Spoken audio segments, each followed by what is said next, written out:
ओम नमः सिद्धेभ्य। ओम नमः सिद्धेभ्य। ओम शुद्धात्मने नमः। नमो अरिहंताणं, नमो सिद्धाणं, नमो आयरीयाणं, नमो उवजायाणं, नमो लोये सवसाहुणं। सिद्धम शुद्धम परमीय जिनेन्द्रवरनेमि चन्दमकलङ्कम् गुणरयणभूषणोदयं जीवस्य परुवरं वोच्छम्। અહીં યશપાલજી અન્નાજીએ ગુણસ્થાન વિવેચન શાસ્ત્ર લખ્યું છે, જે ધવલા આદિ શતખંડ આગમ એમના આધારેથી લખવામાં આવેલ છે. એમાં આપણે બીજું ગુણસ્થાન જોઈ રહ્યા છે. બીજા ગુણસ્થાનનું નામ છે સાધન સમ્યક્ત્વ. તો આપણે જોયું હતું કે એની વિશેષતા એ છે કે ઉપશમ કાળ જે ઉપશમ સમ્યક દ્રષ્ટિનો ઉપશમ કાળ જે છે, એમાંથી કાં તો વન સમય પહેલા કાં તો ઉત્કૃષ્ટ 6 આવલી પહેલા બીજા ગુણસ્થાનમાં આવી શકે છે. એટલે બીજા ગુણસ્થાનનો જગન્ય કાળ છે 1 સમય અને ઉત્કૃષ્ટ કાળ છે 6 આવલી. એવી રીતે એમનો બહુ નાનું કાળ છે. અને જીવ જ્યારે સાધન સમ્યક્ત ગુણસ્થાનમાંથી આવે છે તો એનું મુખ મિથ્યાત્વ તરફ જ છે. એટલે નિયમથી એ જીવ મિથ્યાત્વ ગુણસ્થાનને પ્રાપ્ત કરે છે, પછી યથા યોગ્ય અન્ય ગુણસ્થાનને પણ પ્રાપ્ત કરે છે.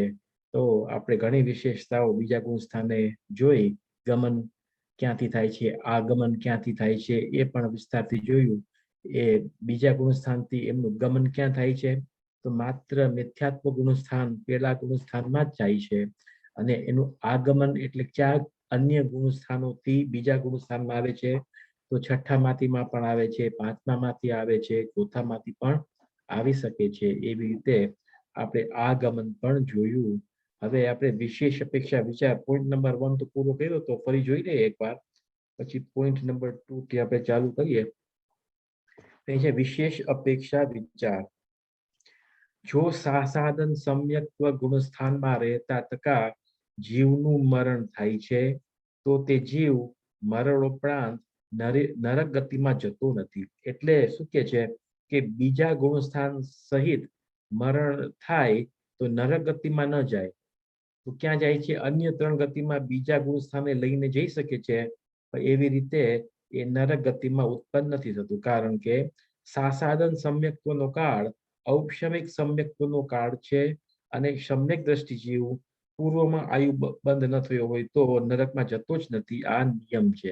એટલે બીજા ગુણસ્થાનમાં જો મરણ થાય તો એ નરકમાં નથી જતો, અન્ય 3 ગુણસ્થાનો અન્ય 3 ગતિઓમાં જાય છે. એવો કર્ણાન યોગનો નિયમ છે કે નરક ગતિ સહિત જો મરણ થાય તો નરકમાં બીજા ગુણસ્થાન સહિત નથી જતો. એ બીજું પોઈન્ટ પર સ્ટાર્ટ કર્યું હતું. તીર્થંકર અને આહારક દ્વિકની સત્તા સહિત જીવ સાધન સમ્યક્ત્વ ગુણસ્થાનમાં જતો જ નથી. શું કે છે કે જેની તીર્થંકર સત્તા છે એ પણ બીજા ગુણસ્થાનમાં જતો નથી. તીર્થંકરની સત્તા વાળો જીવ એટલે જેને સમ્યક દર્શન પામીને તીર્થંકર પ્રકૃતિનો બંધ પ્રારંભ કર્યો છે, એમનો બંધ ચાલુ કર્યો છે, એવા જીવ પણ બીજા ગુણસ્થાનમાં જતો નથી. આ તીર્થંકર પ્રકૃતિનું પણ એવું નિયમ છે કે એકવાર બંધ ચાલુ થાય તો એ બંધ સ્ટોપ નથી થતો, કન્ટિન્યુઅસ રહે જ છે. એમાં ખાલી વન એક્સેપ્શન છે કે બીજા કે ત્રીજા નરકમાં જાય છે તો જ અંતર્મુખ કાળ સુધી એ બંધ થાય છે. નહીતર તીર્થંકર પ્રકૃતિનો બંધ નિરંતર ચાલુ જ હોય છે. અને જેને એવો બંધ ચાલુ હોય છે, જેની સત્તામાં તીર્થંકર પ્રકૃતિ છે, એમને આ સાધન ગુણસ્થાન આવતું નથી. એમ બીજી એક વિશેષતા છે કર્ણાન યોગની. ત્રીજું એમ છે કે આહારક દ્વિકની સત્તા સહિત જીવ પણ સાધન ગુણસ્થાનમાં જતો નથી. કે જેની સત્તામાં આહારક દ્વિક છે એ પણ જતો નથી. આહારક દ્વિક કોને કહેવું? દ્વિક એટલે બે. દ્વિક એટલે બે. તો આહારક દ્વિક નો અર્થ શું છે? કઈ બે પ્રકૃતિઓ છે? આહારક શરીર અને આહારિક અંગોપાંગ. હા, નીચે જ છે આહારક શરીર અને આહારક અંગોપાંગ. જેની નીચે. સત્તામાં આહારક શરીર છે અને આહારક અંગોપાંગ છે, એ પણ જીવ ક્યાં નથી જતો? તો સાસાદન ગુણસ્થાનમાં જતો નથી. એવી વિશેષતા છે. આ જે આહારક શરીર અને આહારક અંગોપાંગ છે, એમનું બંધન તો છે 8મા ગુણસ્થાનમાં, પણ એનો ઉદય આવે છે 6ઠ્ઠા ગુણસ્થાનમાં. તો આ મુનિરાજને હોય છે. બધા મુનિરાજ નથી હોતા. કોઈ વિશિષ્ટ તપસ્વી મુનિરાજને આહારક દ્વીપની સત્તા હોય છે, કે જેનાથી એ આહારક શરીર ઉત્પન્ન કરે છે. તો તેવા મુનિરાજને આહારક દ્વીપની સત્તાવાળા મુનિરાજ કહેવામાં આવે છે. તો એવા જે મુનિરાજ છે, એ પણ બીજા સાસાદન ગુણસ્થાનમાં જતા નથી, એમ કહેવામાં આવે છે. આગળ આહારક શરીર કોને કહેવાય છે એની વ્યાખ્યા. આહારક શરીર અને આહારક અંગોપાંગ નામકર્મ, આ બંનેમાં શું ફેર છે? આહારક શરીર અને આહારક અંગોપાંગમાં શું ફેર છે? અંગ અને ઉપાંગથી, બે શબ્દોથી અંગોપાંગ શબ્દ તૈયાર થવામાં આવ્યું છે. અંગ અને ઉપાંગ. પેલા તો આહારક 3 ચીજ છે. આહારક શરીર છે, પછી અંગ છે, આહારકનો અંગ છે, અને આહારકનો ઉપાંગ પણ છે. આનું શું આની વિશેષતા શું છે? ફેર શું છે? અરે કોઈ તો બોલો. એટલે અંગ એટલે એક પાર્ટ, આહારક શરીર છે, એની સાથે જે હાથ ને એ હોય એ અંગ, અને પાંગ એટલે આંગળા ને એ બધું. હા, એટલે પૂરા શરીરને આહારક શરીર કહેવામાં આવે છે. પછી આહારક અંગોપાંગ એટલે આહારક અંગોપાંગથી શરીર બને છે. તો આહારક અંગોપાંગ એટલે અંગ, એટલે જે મોટા મોટા અંગ છે, લેગ્સ છે, હાથ છે, એને શું કહેવામાં? એને અંગ કહેવામાં આવે છે. અને ટોઝ છે, ફિંગર્સ છે, એને ઉપાંગ કહેવામાં આવે છે. તો આ આહારક શરીર અને આહારક અંગોપાંગ નામકર્મ બંનેને આહારક દ્વીપ કહે છે.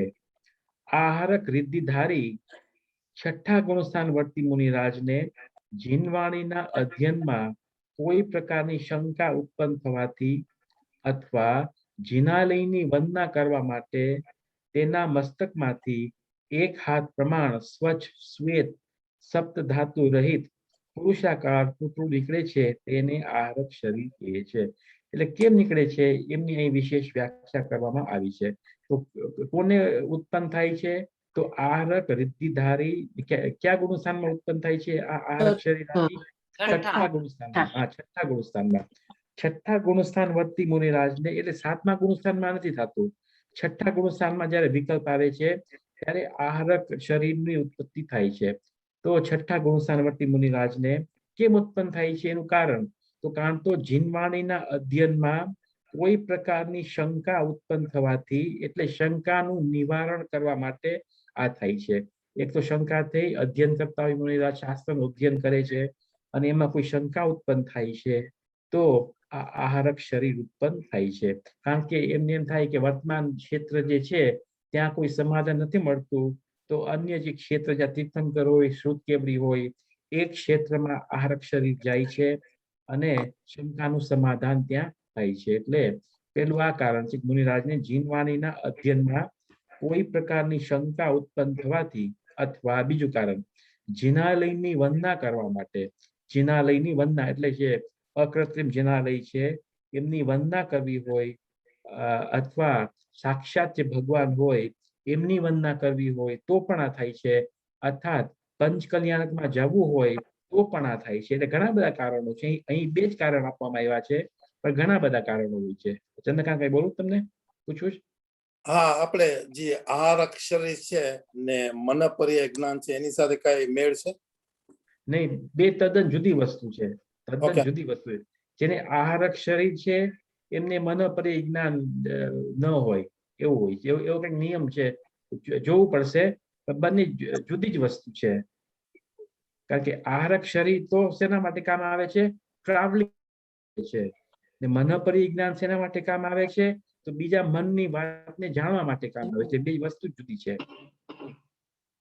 Okay. શીતલે બરાબર વાત છે હા, કે જેને આહારક શરીર હોય એને મન પર્યાય જ્ઞાન નથી, હા, અને જેને મન પર્યાય જ્ઞાન છે એને આહારક શરીરનું નથી થતું. બરાબર છે.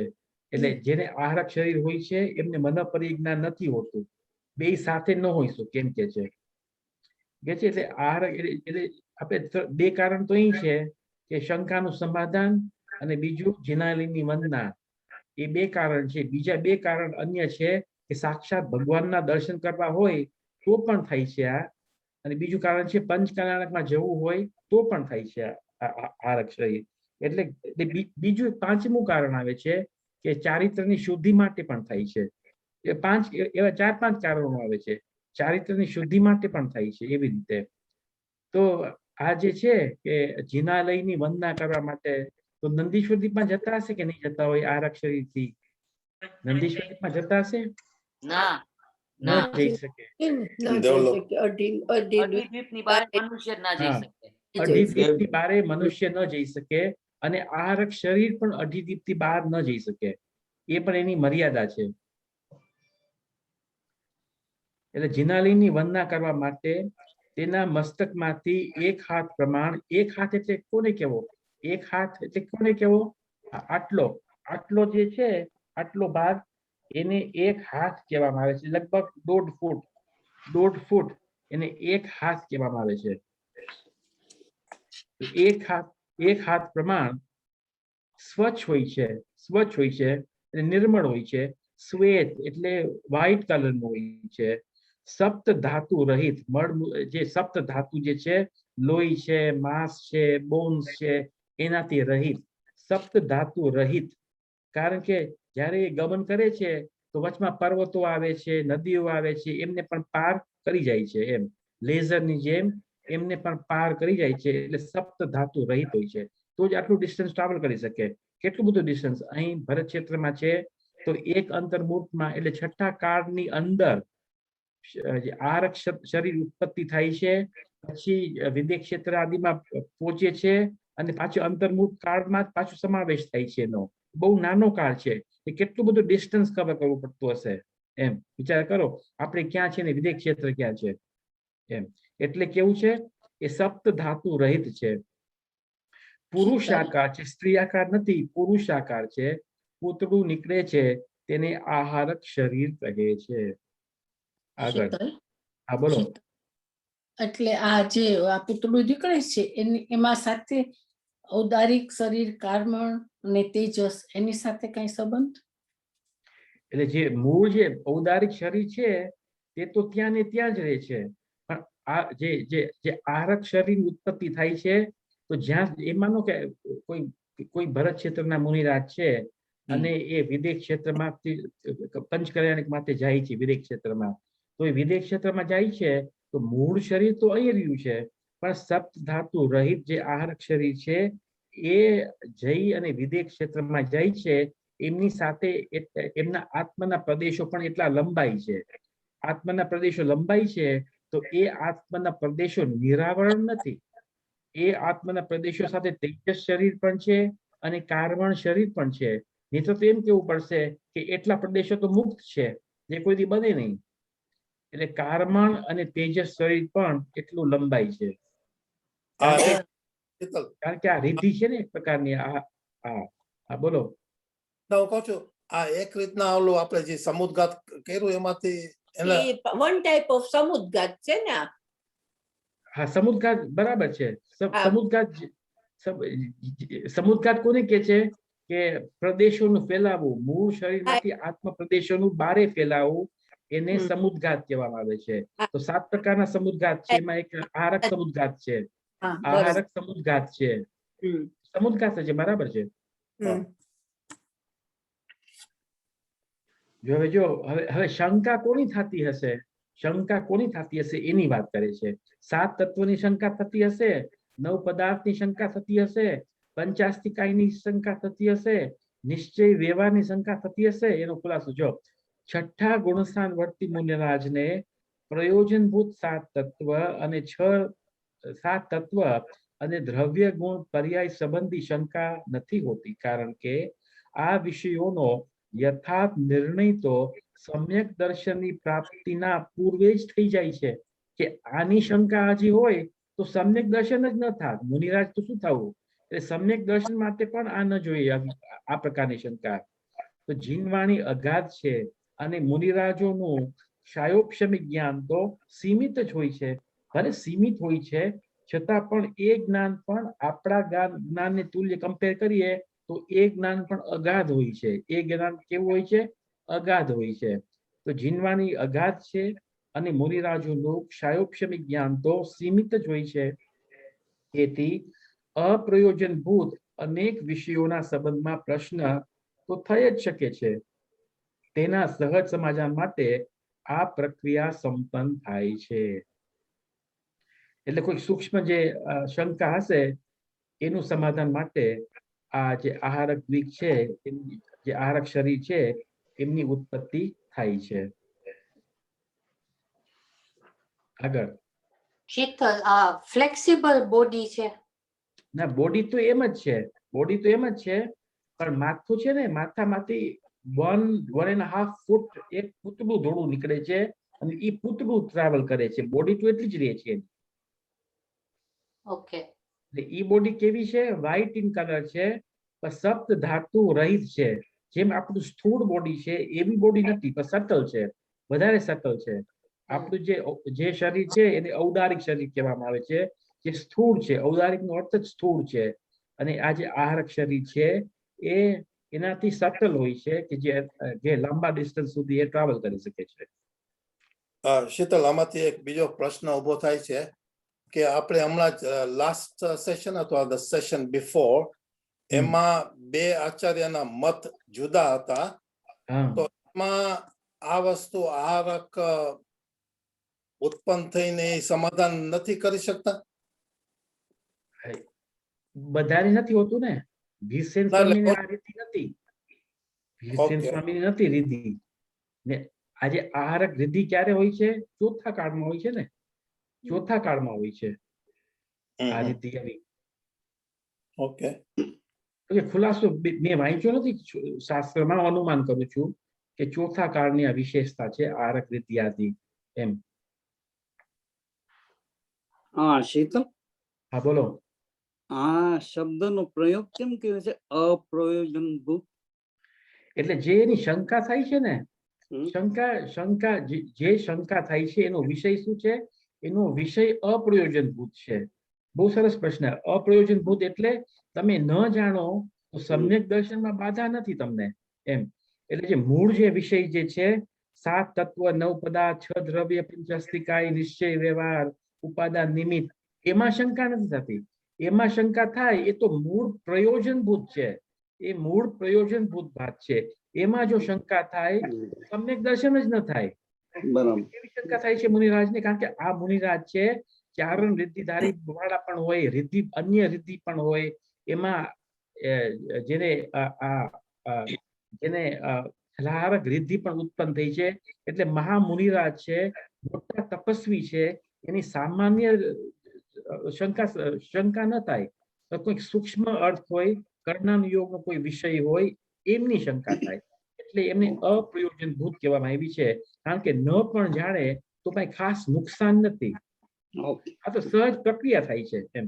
બરાબર. હા,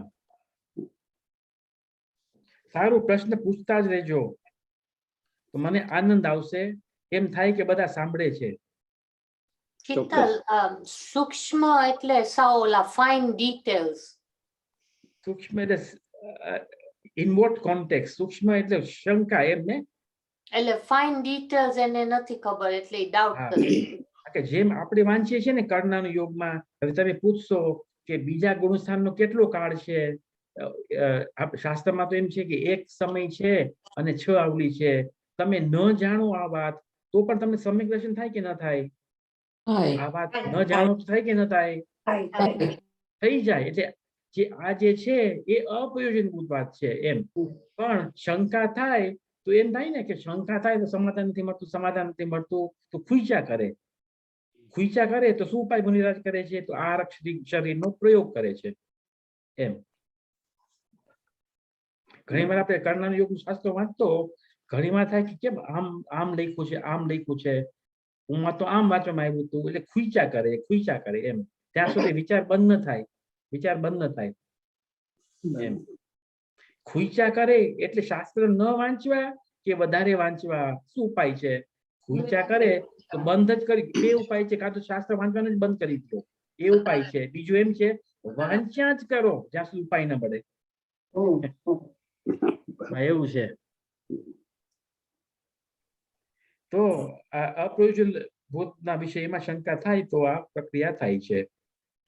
આહારક દ્વિક ની સત્તાવાળા મુનિરાજ વિશિષ્ટ પરિણામના ધારક હોય છે. એમનું વિશિષ્ટ પરિણામ હોય છે, વિશિષ્ટ નિર્મળતા હોય છે, ચારિત્ર સંપન્ન હોય છે, વિશિષ્ટ ચારિત્ર સંપન્ન હોય છે. તેથી તે આ સાસાદન સમ્યક્ત્વ ગુણસ્થાનમાં નથી આવતા એમ સમજવું જોઈએ. એમ ત્રીજી વાત, ત્રીજો પોઈન્ટ, વિશેષ અપેક્ષા વિચાર કરીએ છીએ. ત્રીજી વાત, દ્વિતીય ગુણસ્થાન વર્તી જીવના સાસાદન સમ્યક્ત્વ રૂપ ભાવ પરિણામને પારિણામિક ભાવ પણ કહે છે. આ વાત મહત્વપૂર્ણની વાત છે, મહત્વપૂર્ણની વાત છે. જરા સૂક્ષ્મ વિષય છે. આ દ્વિતીય ગુણસ્થાન વાળા જીવ જે છે એમના ભાવ કેવા છે? જો જીવના 5 ભાવ છે, એક તો પેલો છે ઔદયિક ભાવ છે, આ તો ખબર હશે ને. પેલો ઔદયિક ભાવ છે, બીજો કયો છે ઉપશમ ભાવ છે, પછી પરોક્ષમ ભાવ છે, શાયિક ભાવ છે અને પારિણામિક ભાવ છે. પારિણામિક ભાવ છે. આ 5 પ્રકારના ભાવ છે. તો આ બીજા ગુણસ્થાન વાળાને કયો ભાવ છે? તો કે છે પારિણામિક ભાવ છે. આશ્ચર્ય થાય ને કે પારિણામિક ભાવ, અમે તો એમ સમજ્યા હતા કે પારિણામિક ભાવ એટલે ત્રિકાળી શુદ્ધ ભગવાન આત્માને પારિણામિક ભાવ કે, પરમ પારિણામિક ભાવ કે. તો અહીં કે છે કે બીજા ગુણસ્થાન વર્તી જીવને પણ પારિણામિક ભાવ છે. મિથ્યા દ્રષ્ટિ છે, મિથ્યા દ્રષ્ટિ ગુણસ્થાન છે, એમનો કયો ભાવ છે? ઉદય ભાવ છે, ઉપશમ ભાવ છે, ક્ષોક્ષમ છે, શાયિક છે કે પારિણામિક ભાવ છે? કયો ભાવ છે? ઔદયિક. ઔદયિક ભાવ છે, ઔદયિક ભાવ છે. બરાબર છે, એમને ઔદયિક ભાવ છે. ત્રીજા ગુણસ્થાન છે, ત્રીજું ગુણસ્થાન છે, આપણે પૂછ્યા તો નથી. ત્રીજા ગુણસ્થાન છે, એમનું નામ છે સમ્યક મિથ્યાત્વ કાં તો મિશ્ર ગુણસ્થાન. ત્યાં કયો ભાવ છે? ક્ષાયોપશમિક ભાવ છે, ક્ષાયોપશમિક ભાવ છે. ચોથા ગુણસ્થાનમાં કયો ભાવ છે? ઉપશમ. અવિરત. ઉપશમ અને ક્ષાય. ક્ષમિક ઉપશમ ત્રણે હોય, ઉપશમ ક્ષાય હા, ત્રણે હોય. ઉપશમ, ક્ષયોપશમ અને ક્ષાયિક ભાવ છે. તો એમ કે છે કે બીજા ગુણસ્થાનનો કયો ભાવ છે? પારિણામિક ભાવ છે. એનો શું કારણ છે? આગળ સ્પષ્ટીકરણ કરે છે. જો ફરીથી વાંચીએ. પારિણામિક ભાવ તો બધામાં હોય ને. પારિણામિક ભાવ બધામાં હોય, બધા દ્રવ્યોમાં પારિણામિક ભાવ હોય. બરોબર. અહીં કેમ પારિણામિક ભાવ કહે છે એમ હવે વિશેષ ખુલાસો કહે છે, કરે છે. જો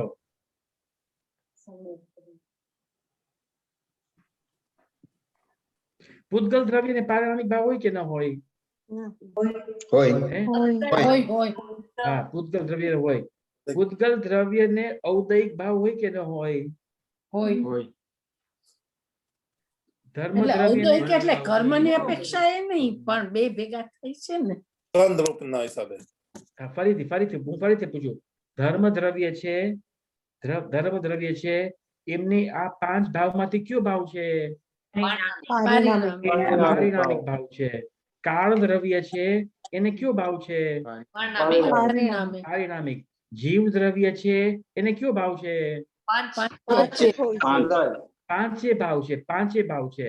પૂતગલ દ્રવ્ય છે, એને કયો ભાવ છે? આમ તો પારિણામિક, પણ બે ભેગા થાય છે ને જ્યારે. એટલે છોટો પરમાણુ હોય. એટલે ઔદયિક તો કર્મની અપેક્ષા એ છે ને, એટલે ના કહેવાય. એમાં શાસ્ત્રમાં આવે છે એમને ઔદયિક ભાવ છે અને પારિણામિક ભાવ છે, એ બે ભાવ કહેવામાં આવે છે. Okay. છોટા પરમાણુ એ ઔદારિક હોય, હે? છોટા પરમાણુ ને ઔદારિક હોય એમ. છૂટા પરમાણુ ઉપચાર તમે કહી શકો, કારણ કે એ પરમાણુ કર્મ પરમાણુ સાથે બંધાયેલો હોય, તમે ઔદયિક ભાવ પણ કહી શકો. તમે પડી સમજ? પારિણામિક ને ઇંગ્લિશમાં શું કહીએ આપણે? પારિણામિક એટલે શું કહેજો, નેચર, અમારું જે નેચર છે, સ્વભાવ છે, એને પારિણામિક ભાવ કહે. જે પણ દ્રવ્ય હોય એમનું પોતાનું નેચર હોય, અને પારિણામિક ભાવ. એટલે જે બીજા ગુણસ્થાનમાં છે એમને પણ પારિણામિક ભાવ કેમ કહેવામાં આવે છે? ખુલાસો આગળ કરીએ. દ્વિતીય ગુણસ્થાનવર્તી જીવના સાસાદન સમ્યક રૂપ ભાવ પરિણામને પારિણામિક ભાવ પણ કહે છે, કારણ કે જીવના જે પરિણામ કર્મના ઉદય, ઉપશમ, ક્ષય અને ક્ષયોપશમની અપેક્ષાથી રહિત હોય છે તેને પારિણામિક ભાવ કહે છે. પારિણામિક ભાવ કોને કહે છે? કે જે ભાવમાં કર્મનો ઉદય પણ ન હોય, ઉપશમ પણ ન હોય, ક્ષય પણ ન હોય અને ક્ષયોપશમ પણ ન હોય એવા ભાવને પારિણામિક ભાવ કહેવામાં આવે છે. બરાબર? આટલી વાત સમજ આવી કે નહીં? પાંચ ભાવ છે ને, હા ઉદય, ઉપશમ, હા ક્ષયોપશમ, ક્ષાયિક અને પારિણામિક. તો ન તો ઉદય હોય, ન તો ઉપશમ હોય, ન તો ક્ષયોપશમ હોય, ન તો ક્ષાયિક હોય. એટલે આ ચાર ભાવ જેને ન હોય એને પારિણામિક ભાવ હોય એમ અહીં કહેવામાં આવે છે. પડી સમજ? એટલે અહીં કહે છે કે જે પરિણામ કર્મના ઉદય, ઉપશમ, ક્ષય અને ક્ષયોપશમની અપેક્ષાથી રહિત હોય છે તેને પારિણામિક ભાવ કહે છે. આ પરિભાષા અનુસાર સાસાદન સમ્યક રૂપ પરિણામ દર્શન મૌન્ય કર્મના ઉદય, ઉપશમ, ક્ષય અને ક્ષયોપશમની અપેક્ષા વગર જ થાય છે. બીજા ગુણસ્થાન જે છે ત્યાં ન તો દર્શન મૌન્ય કર્મનો ઉદય છે, ન તો દર્શન મૌન્ય કર્મનો ઉપશમ છે, ન તો દર્શન મૌન્ય કર્મનો ક્ષય છે અને ન તો તેનો ક્ષયોપશમ છે. એટલે એ અપેક્ષાએ બીજા ગુણસ્થાનને પારિણામિક ભાવ કહેવામાં આવે છે, દર્શન મોહનીની અપેક્ષાએ. આ વાત સમજમાં આવે છે કે નહીં? Sheetal, I just want to clear some understanding on this. કે જે બીજા ગુણસ્થાન છે એમાં આપણે મિથ્યાત્વ નથી લેવું. નહીં, નહીં. ઓકે, મિથ્યાત્વ નહીં. એટલે એમ કહેવામાં આવે, એટલે શું કહેવામાં આવે છે? શું કહેવામાં આવે છે કે જે પેલા જે ચાર ગુણસ્થાનો જે છે ને ત્યાં દર્શન મૌન્ય કર્મની મુખ્યતાથી વાત કરવામાં આવે છે. પેલા ચાર ગુણસ્થાનમાં દર્શન મૌન્ય કર્મની મુખ્યતાથી વાત કરવામાં આવે છે. તો પેલા ગુણસ્થાનમાં દર્શન મૌન્ય એટલે મિથ્યાત્વ પ્રકૃતિનો ઉદય છે, એટલે ત્યાં ઔદયિક ભાવ છે. ત્રીજામાં પણ શેનો ઉદય છે? શેનો ઉદય છે? તો સમ્યક મિથ્યાત્વ પ્રકૃતિનો ઉદય છે, બીજી પ્રકૃતિઓનો અનુદય છે, એટલે ત્યાં ક્ષયોપશમ ભાવ કહેવામાં આવે છે. અને જ્યારે જે સમ્યક દર્શન છે એ ત્રણ પ્રકારના છે. તો કાં તો દર્શન મૌનીનો ઉપશમ હોય તો ઉપશમિક સમ્યક દ્રષ્ટિ છે, દર્શન મૌનીનો ક્ષય હોય તો ક્ષાયિક સમ્યક દ્રષ્ટિ છે, દર્શન મૌનીનો ક્ષયોપશમ હોય તો ક્ષાયોપશમિક સમ્યક દ્રષ્ટિ છે. એટલે દર્શન મૌન્યનો નિમિત્તથી આ ચાર ગુણસ્થાનની પરિભાષા કરવામાં આવે છે. તો એમ અહીં કહેવામાં આવે છે કે બીજા ગુણસ્થાનમાં દર્શન મૌન્યનો ઉપશમ પણ નથી, ક્ષય પણ નથી, ક્ષયોપશમ પણ નથી અને ઉદય પણ નથી. એટલે એ અપેક્ષા માત્રથી જ એમને પારિણામિક ભાવ કહેવામાં આવે છે. તમે અનંતાનુબંધીના ભાવની અપેક્ષાથી વાત કરો તો બીજા ગુણસ્થાનમાં કયો ભાવ છે? ફરીથી પ્રશ્ન, તમે અનંતાનુબંધી ક્રોધ, માન, માયા, લોભમાંથી એની અપેક્ષાથી બીજા ગુણસ્થાનની વાત કરો તો ત્યાં બીજા ગુણસ્થાનમાં કયો ભાવ છે? ઔદયિક ભાવ. હા, ઔદયિક ભાવ છે, કારણ કે તેનો ઉદય છે. અનંતાનુબંધી ક્રોધ, માન, માયા, લોભમાંથી ગમે તે એકનો ઉદય છે, એટલે ત્યાં ઔદયિક ભાવ કહેવામાં આવે છે. પણ અહીં શેની અપેક્ષાથી પારિણામિક કહે છે? તો દર્શન મૌન્યથી કહેવામાં આવે છે. પડી સમજ? કારણ કે બીજા ગુણસ્થાનમાં દર્શન મૌની ઉપશમ નથી, ક્ષય નથી, ક્ષયોપશમ નથી અને તેનો ચારેય નથી, ચારે દશા નથી. એટલે એમને પારિણામિક ભાવ કહેવામાં આવે છે. બરાબર. તો જુઓ, મેં આ વાંચ્યું ને, આ બીજા ગુણસ્થાનનું બે ત્રણ વાર વાંચ્યું પાછું, કારણ કે ક્લાસ તૈયાર કરવો હોય ને તો બે ત્રણ વાર તો વાંચવું પડે ને, તો ક્લાસ પ્રિપેર થાય. તો આ ક્લાસ પ્રિપેર કરતો તો એક વિશેષ વિચાર ખ્યાલ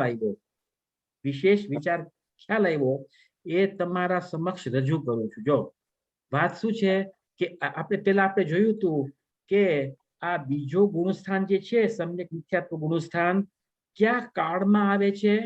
ક્યાં કાળમાં આવે છે? બીજો સમ્યક મિથ્યાત્વ ગુણસ્થાન, બીજો કે ત્રીજો કયો વાત? બીજું, સોરી, સાસાદન સમ્યક ગુણસ્થાન. સાસાદન સમ્યક ગુણસ્થાન આપણે જોયું હતું ને કે સાસાદન સમ્યક ગુણસ્થાન નો કાળ કયો છે? તો ઔપશમિક નો કાળ જ છે. બરાબર ને? ઔપશમિક નો કાળ છે એટલે ઔપશમિક નો કાળ છે તો મિથ્યાત્વનું ઉપશમ જ છે ત્યાં. બરોબર. તો અહીં એમ કેમ કે છે મિથ્યાનું ઉપશમ પણ નથી, ક્ષય પણ નથી, શોપશમ પણ નથી, ઉદય પણ નથી, એમ અહીં તો એમ કહેવામાં આવે છે. ખરેખર તો મૌન્યનું શું થયું? ઉપશમ જ છે, ઉપશમ કાળ જ છે. તો આવો પ્રશ્ન થાય કે ના થાય? એનું બરાબર. સમાધાન શું? દર્શકોના એના એના એંગલ થી આ વાત ચાલે છે. દર્શન મોહના એંગલથી દર્શન મોહની અવસ્થા શું થઈ છે?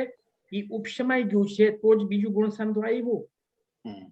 તો અહીં કે છે કે એકે અપેક્ષા નથી એટલે આ પારિણામિક ભાવ છે. એટલે ત્યારે બરાબર છે શીતલ, મને પણ એવો પ્રશ્ન થયો તો.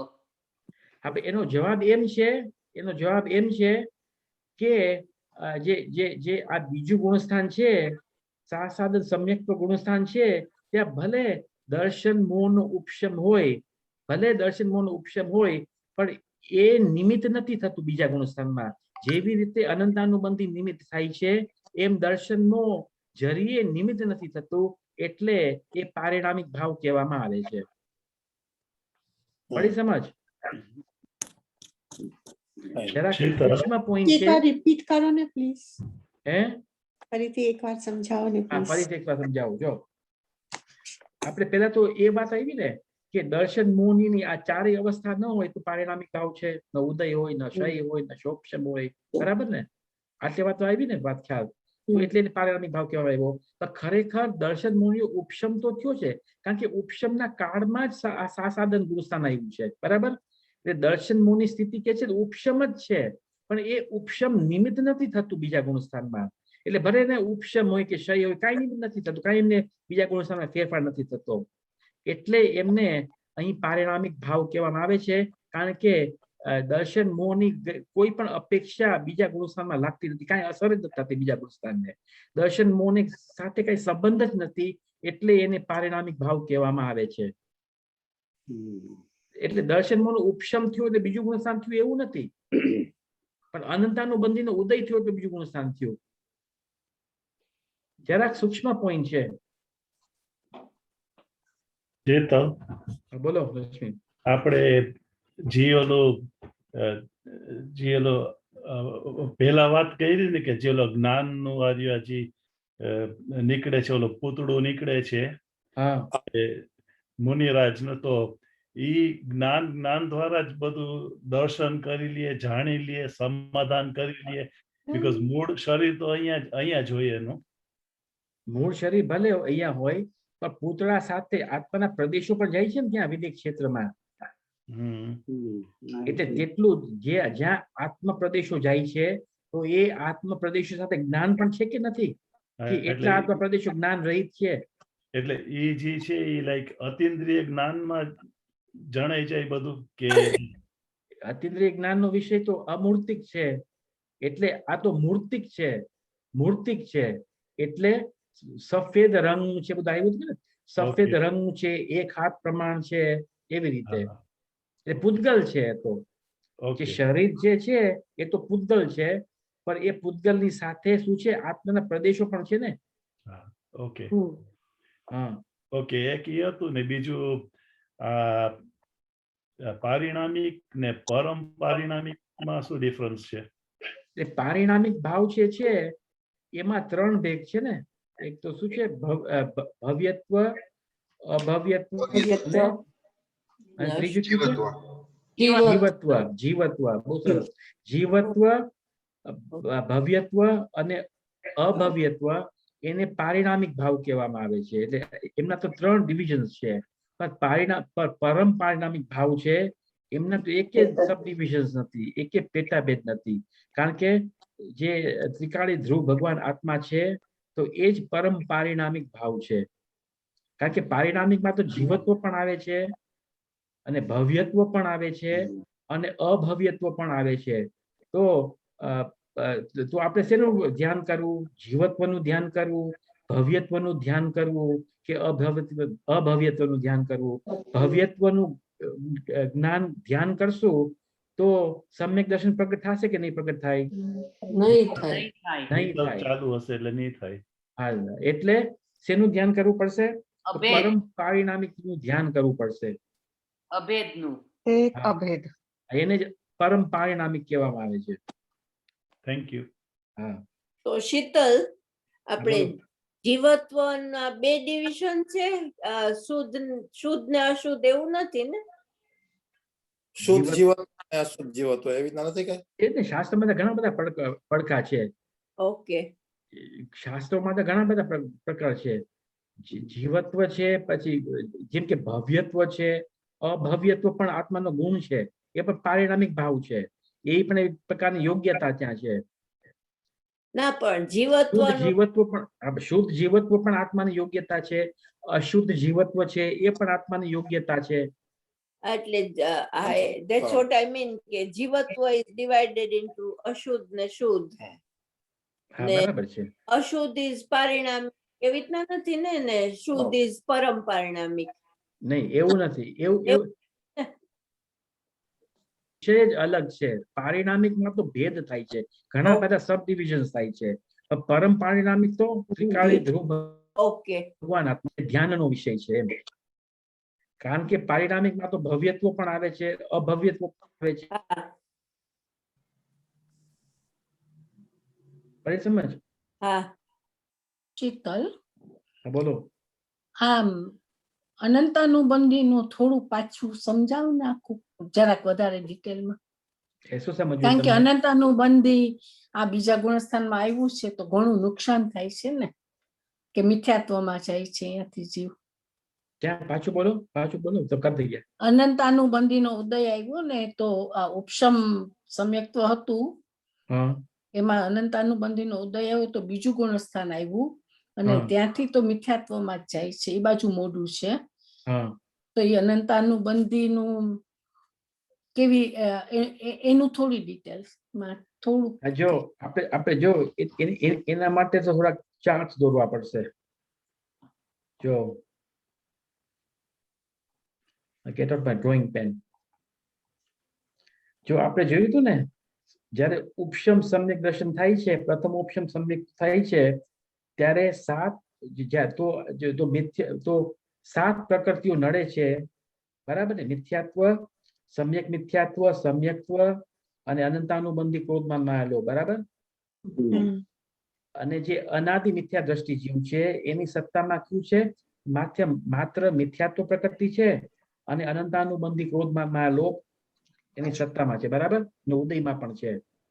તો આ 5 પ્રકૃતિઓનો નાશ થાય, એનો અનુદય થાય, તો જે પ્રથમ ઉપશમ સમ્યક્ત્વને ધારણ કરે. આ વાત બેઠી કે નહીં? આપણે જો પેલા આપણે મિથ્યાત્વ પ્રકૃતિને જોઈએ. મિથ્યાત્વ પ્રકૃતિનો અહીંયા લાઈન લાગી છે. મિથ્યાત્વ પ્રકૃતિનો ઉદય નિરંતર ચાલુ છે, જે મિથ્યા દ્રષ્ટિ થયા કરે છે, બરાબર? હર વન સેમ આ છે ફર્સ્ટ સમય, સેકન્ડ સમય, થર્ડ સમય, ફોર્થ સમય, મિથ્યાત્વ પ્રકૃતિ ચાલુ જ છે. પછી જીવ શું કરે છે કે વિશુદ્ધ પરિણામથી પ્રાયોગિક લબ્ધિમાં પહોંચે છે, પછી કરણ લબ્ધિમાં પહોંચે છે. તો એમના જે તત્વ વિચાર છે, ઊંડાણથી તત્વ વિચાર કરે છે, તો શું થાય છે કે આ અમુક મિથ્યાત્વ પ્રકૃતિ નીચે વહી જાય છે, અમુક ઉપર વહી જાય છે, વચમાં ગેપ તૈયાર થાય છે, બરાબર? જેને અંતરકરણ રૂપ ઉપશમ કરવામાં આવ્યું તો અંતર ગેપ તૈયાર કરવામાં આવ્યો તો મિથ્યાત્વનો તો આવી રીતે ગેપ તૈયાર થાય છે. મિથ્યાત્વનો આવી રીતે ગેપ તૈયાર થાય છે. પણ અનંતાનુબંધીનું શું થાય છે? માની લ્યો કે અહીં ગેપ છે, અહીં ગેપ છે, જ્યાં એક કે મિથ્યાત્વ પ્રકૃતિનો ઉદય નથી, બરાબર? આપણે અહીંયા છીએ, બરાબર? ને ઉપર વન સમય ઉપર અનંતાનુબંધીના પૈડા છે, સેકન્ડ સમય ઉપર પણ અનંતાનુબંધી પૈડા છે, આપણે અહીંયા નીચે છીએ, બરાબર? તો આપણે અહીંયા છીએ, તો નેક્સ્ટ સમય આપણો અહીંયા છે, જ્યાં અનંતાનુબંધીનો ઉદય આવશે તો સમ્યક દર્શન નહીં થાય, પ્રથમ ઉપશમ સમ્યક નહીં થાય. તો શું થાય છે? જેટલા પણ અહીં અનંતાનુબંધીના પરમાણુ છે ને, એ સંક્રમણ દ્વારા અન્યમાં કન્વર્ટ થઈ જાય છે, અપ્રત્યાખ્યાન આદિમાં કન્વર્ટ થઈ જાય છે. એટલે જીવ જ્યારે અહીંયા પહોંચે છે ત્યારે એકે અનંતાનુબંધીનો ઉદય નથી રહેતો. એવી જ રીતે અહીંયા પણ પૈડા છે અનંતાનુબંધી, એ પણ બધા સંક્રમણ થઈ જાય છે એક સમય પહેલા. એવી રીતે એ સંક્રમણ થતા જાય છે, તો જીવ ઔપશમિક સમ્યક દ્રષ્ટિ થઈ જાય છે. પણ હજી આ જે ગેપ જે છે ને, ગેપ તો હજી ચાલુ જ છે. એમાં શું થાય છે કે અનંતાનુબંધી અહીંયા હતા ને, એ ઉદયમાં આવવા માંડ્યા. એ ઉદયમાં આવવા માંડ્યા તો શું થઈ ગયું? તો બીજા ગુણસ્થાન આવી ગયો. હજી ઉપશમ કાળ તો ચાલુ છે, એટલે અંતર એટલે ગેપ તો હજી છે, પણ અનંતાનુબંધી સંક્રમણ નથી થયા. ઉદયમાં આવવા માંડ્યા એટલે બીજું ગુણસ્થાન આવી ગયું. ઓકે. એટલે આ ગેપમાં નડતર રૂપે તો અનંતાનુબંધી જ છે ને રિયલી, ને એને તમે સંક્રમણ કરો તો તમારું પાસે ક્લિયરન્સ છે એમ. બસ એમ. હા બસ એમ. એ એટલે સંક્રમણ ન અનંતાનું- થાય, એ સંક્રમણ ન થાય અને ઉદયમાં આવવા માંડે તો બીજું ગુણસ્થાન આવી ગયું. એટલે મારો પ્રશ્ન કે અનંતાનુબંધી નો મિનિંગ શું? અનંતાનુબંધી કે જે કશાય એવો છે કે જે અનંત સંસારનું કારણ છે, એને અનંતાનુબંધી કહેવામાં આવે છે. એ પણ કેવો છે? ઉપચાર કથન છે. કારણ કે અનંતાનુબંધીની પણ ઉત્કૃષ્ટ સ્થિતિ કેટલી હોય છે? જો 40 કોડાકોડી સાગર હોય છે. એટલે પણ ઉપચારથી કહેવામાં આવે છે, કારણ કે જ્યાં મિથ્યાત્વ હોય છે ત્યાં અનંતાનુબંધી હોય છે. એટલે એ મિથ્યાત્વ સાથે જ હોય છે, જોવામાં મળે છે. એટલે ત્યાં અનંતાનુબંધી હોય છે, એટલે જે અનંત સંસારનું કારણ કહેવામાં આવે છે, કારણ કે એમનું સંબંધ મિથ્યાત્વ સાથે છે. એવી રીતે એ ઘણી સૂક્ષ્મ ચર્ચા થતી જાય છે. તમારા અહોભાગ્ય કે તમે શાંતિપૂર્વક સાંભળો છો. બહુ સરસ, કારણ કે આ ગહન વિષય છે, સહેલો વિષય નથી એમ. જે અનંતાનુબંધી છે ને શીતલ, હા. એ જે આ જીવના જે વિભાવ પરિણામ છે ને, હમ અસંખ્ય લોક પ્રમાણ છે ને, હમ હમ એવી રીતે બહુ જ એકદમ આપણે કહીએ ને કે બહુ જ એ ઓલા છે ઉત્કૃષ્ટ પરિણામ. એટલે અનંત સંસાર ની વાત જયારે શાસ્ત્રમાં આવે છે ને, આપણે કહીએ ને 40 કોડાકોડી છે, હમ પણ પછી કન્ટિન્યુઅસ રહી શકે ને, એટલે અનંત સંસાર એવી રીતે. એ મિથ્યાત્વ સાથે છે, મિથ્યાત્વ સાથે હા, છે. મિથ્યાત્વ અને અનંતાનુબંધી. હા પણ અનંતાનુબંધી નું આવી રીતે ડિસ્ક્રિપ્શન કે અનંતા સંસાર એટલે મિથ્યાત્વ તો સાથે હતું જ ને. પણ હા હા હા, એમ જ, બસ એમ જ છે. બરાબર છે. હા,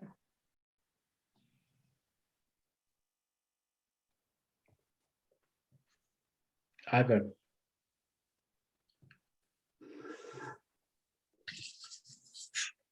એટલે આ પરિભાષા અનુસાર સાસાદન સમ્યક સ્વરૂપ પરિણામ દર્શન મૂળ્ય કર્મના ઉદય, ઉપશમ, ક્ષય અને ક્ષયોપશમની અપેક્ષા વગર જ થાય છે. તેથી દર્શન મૂળ્ય કર્મની અપેક્ષાએ આ બીજા ગુણસ્થાનના ભાવને પારિણામિક ભાવ પણ કહે છે. એટલે બીજું ગુણસ્થાનનું કેવું છે કે કયો ભાવ છે? તો પારિણામિક ભાવ છે. આ વાત સમજમાં આવી? પારિણામિક ભાવ કેમ કે છે? જે ધવલા જે શાસ્ત્ર જે છે ને 16 ભાગમાં છે, ધવલા શાસ્ત્ર, એમનો જે પાંચમો ભાગ છે, એમાં ભાવ અનુગમ છે. ભાવ અનુગમ, ત્યાં ભાવની ચર્ચા કરવામાં આવી છે. તો ત્યાં સ્પષ્ટ એક સૂત્ર છે કે જે બીજું ગુણસ્થાન છે ત્યાં કયો ભાવ છે? તો પારિણામિક ભાવ છે. સ્પષ્ટ એક શ્લોક છે. કોનો શ્લોક છે? જે પાંચમી પુસ્તક છે, પાંચમી પુસ્તકનો જે ત્યાં જે ઓલા સૂત્રો જે છે, એમના રચયિતા કોણ છે? ઉપદંત મહારાજ. વીરસેન સ્વામી. નહીં, મૂળ જે છે, મૂળ જે શતખંડ નાગમ જે મૂળ જે છે, ભૂતબલી, આચાર્ય ભૂતબલી. કારણ કે પુષ્પદંતે તો માત્ર જે પહેલી પુસ્તક હતી એમાં જેટલા શ્લોકો છે એની એટલી જ રચના કરી હતી. પછી અન્ય જે રચનાઓ છે એ ભૂતબલી મહારાજની છે. આચાર્ય હતા કે મુનિરાજ હતા? બે બંને પ્રયોગ આવે છે. પુષ્પદંત આચાર્ય પણ આવે છે, ભૂતબલી આચાર્ય પણ વાંચ્યું છે. એવી રીતે એવો પણ ઉલ્લેખ આવે છે, લાગે છે આવે છે. મન બે મુનિરાજ હતા, આચાર્ય નહોતા. જોઈ લેશો. મુનિરાજ, કારણ કે ધનસેન આચાર્ય પાસે એ બે મુનિઓ આવે છે ને. હા, બરાબર છે. એવું થોડું છે કે મુનિરાજ ત્યાં હતા ને પછી આચાર્ય ન થઈ ગયા હોય. આગળ એટલે આ બીજું ગુણસ્થાન જે છે એમને પારિણામિક ભાવ તરીકે કહેવામાં આવે છે. આગળ થોડું વાંચીએ. મિથ્યાત્વ ગુણસ્થાનથી લઈને ચોથા ગુણસ્થાન સુધીના 4 ગુણસ્થાન દર્શન મોહનીય કર્મની અપેક્ષાથી છે. તો આગળ જે ગુણસ્થાનો છે ત્યાં કઈ અપેક્ષા છે? ચારિત્ર ચારિત્રમો. બહુ સરસ. એટલે બીજા ગુણસ્થાનમાં દર્શન મોહનીયના ઉદયાદિની અપેક્ષા નથી, તેથી દર્શન મોહનીય કર્મની અપેક્ષાથી અહીં પારિણામિકપણું ઘટિત થાય છે. જ્યાં જે અપેક્ષાએ કથન કરેલ હોય ત્યાં તે અપેક્ષાથી સમજી લેવું જોઈએ. બધી વાત સમજ્યા? પારિણામિક ભાવ કેમ કે છે એની વાત અહીં કરવામાં આવી. સાસાદન ગુણસ્થાનનો કાળ ઔપશમિક સમ્યક્ત્વનો જ કાળ છે. આપણે ઘણી વાર જોઈ લીધું છે કે સાસાદનનો કાળ કયો છે? ઔપશમિક સમ્યક્ત્વનો જ કાળ છે. મિથ્યાત્વ દર્શન મોહનીય પરિણામના નિમિત્તથી પ્રથમ ગુણસ્થાનમાં બંધાવા વાળી 16 કર્મ પ્રકૃતિઓની અહીં બંધ થતી નથી. તો જો જે આ પોઈન્ટ્સ છે એ પણ કર્ણના યોગના સૂક્ષ્મ પોઈન્ટ્સ છે કે કઈ પ્રકૃતિ કયા ગુણસ્થાન સુધી જ બંધાયા હતી એમની પર ચર્ચા છે. એટલે શાસ્ત્રોમાં એમ આવે છે કે પેલા ગુણસ્થાન છે ત્યાં જ આ 16 પ્રકૃતિઓ બંધાઈ છે. ઉપરના એક ગુણસ્થાનોમાં આ 16 પ્રકૃતિઓ બંધાતી નથી. એને બંધ વ્યુચ્યુતિ કહેવામાં આવે છે. શું કહેવામાં આવે છે? બંધ વ્યુચ્યુતિ. બંધ વ્યુચ્યુતિ એટલે કે પેલા ગુણસ્થાનમાં જ આ 16 પ્રકૃતિઓ બંધાઈ છે, જે બહુ તીખી પ્રકૃતિઓ હોય છે, કડવી આકરી પ્રકૃતિઓ હોય છે. એ પેલા ગુણસ્થાનમાં જ બંધાય છે. ઉપરના એક ગુણસ્થાનોમાં બંધાતી નથી. એટલે આ 16 પ્રકૃતિને પેલા ગુણસ્થાનમાં બંધ વ્યુચ્યુતિ કહેવામાં આવે છે. એમ એનું બંધ પેલા ગુણસ્થાનમાં છે, આગળ ક્યાંય નથી, એમ કહેવામાં આવે છે. આ વાત પડી સમજ કે નહીં? કે ફરીથી? મિથ્યાત્વ દર્શન મોહનીય પરિણામના નિમિત્તથી પ્રથમ ગુણસ્થાનમાં બંધાવા વાળી 16 કર્મ પ્રકૃતિઓનો અહીં બંધ નથી થતો. એટલે બીજા ગુણસ્થાનમાં જીવ જ્યારે જાય છે તો આ 16 પ્રકૃતિઓ નથી બંધાતી, જે ખાલી માત્ર પેલા ગુણસ્થાનમાં જ બંધાય છે. આગળ જીવ બીજા ગુણસ્થાનમાં પહોંચે છે તો આ 16 પ્રકૃતિઓ નથી બંધાતી. આ 16 પ્રકૃતિઓ કઈ કઈ છે એમના લિસ્ટ પછી આપણે જોશું, નેક્સ્ટ ટાઈમ ફ્રાઈડે જોશું થોડુંક, તો તમને ખ્યાલ આવે કે આ કઈ કઈ પ્રકૃતિઓ હશે કે જે બીજા ગુણસ્થાનમાં નથી બંધાતી, માત્ર પેલા ગુણસ્થાનમાં જ બંધાય છે. એમનો નામ ઉલ્લેખ આપણે થોડુંક જોશું આગળ ફ્રાઈડેના. તો આપણે ટાઈમ પણ થઈ ગયો છે. કોઈને પ્રશ્ન ન હોય તો આપણે અહીં જ પૂરું કરીએ.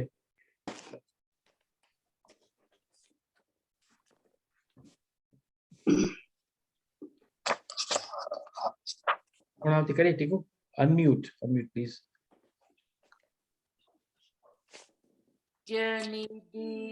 નિજ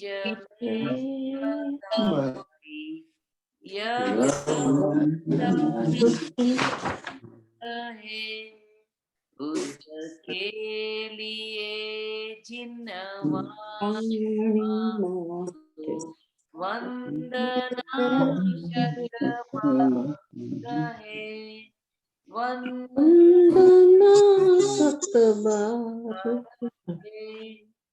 नित्य बोधिनी द्वादशांग जिनवाणी महात्मनो 7 में जुलनारा सर्वे मुनीन्द्र सनातन सत्य दिगंबर जैन जय हो. चलो कई अनाउंसमेंट्स. जय जिनेन्द्र.